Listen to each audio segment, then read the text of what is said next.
Welcome to element 34 from Elements of Poker. Anticipation.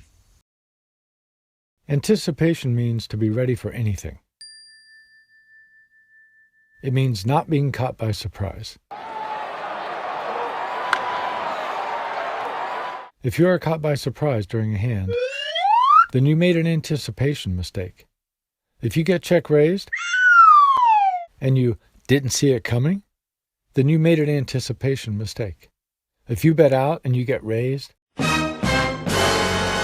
or if you raise and someone re-raises and you are caught off guard, then you made a mistake, an anticipation mistake.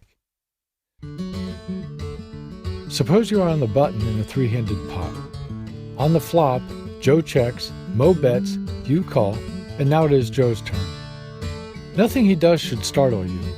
If Joe is a super tight player and he capped it before the flop and now he weirdly folds on the flop for one bet, that should not catch you by surprise.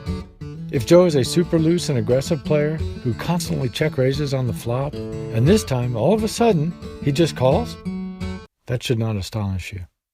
A good anticipator foresees all pertinent paths without attaching to any of them.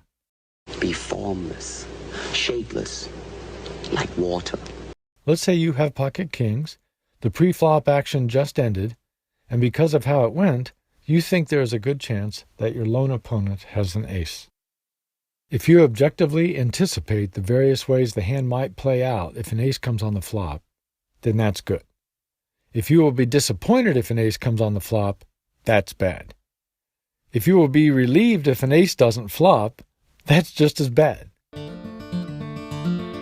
When you feel disappointment or relief, you have painted the ace with your desires and fears. You attached. When you are not attached, it's just an ace.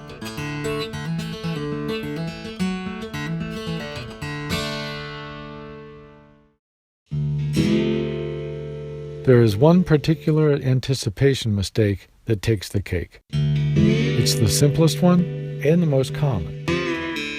In a heads-up pot, when you bet or raise, your opponent can only fold, call, or raise. If he folds, your next betting decision is not until the next hand. If he calls, your next betting decision is not until the next street. If he raises, and only if he raises, you must act now. That is why, when you bet or raise, there is nothing to anticipate except a raise. And therefore, if you have not anticipated a raise, you not only made a mistake, you made the only mistake possible.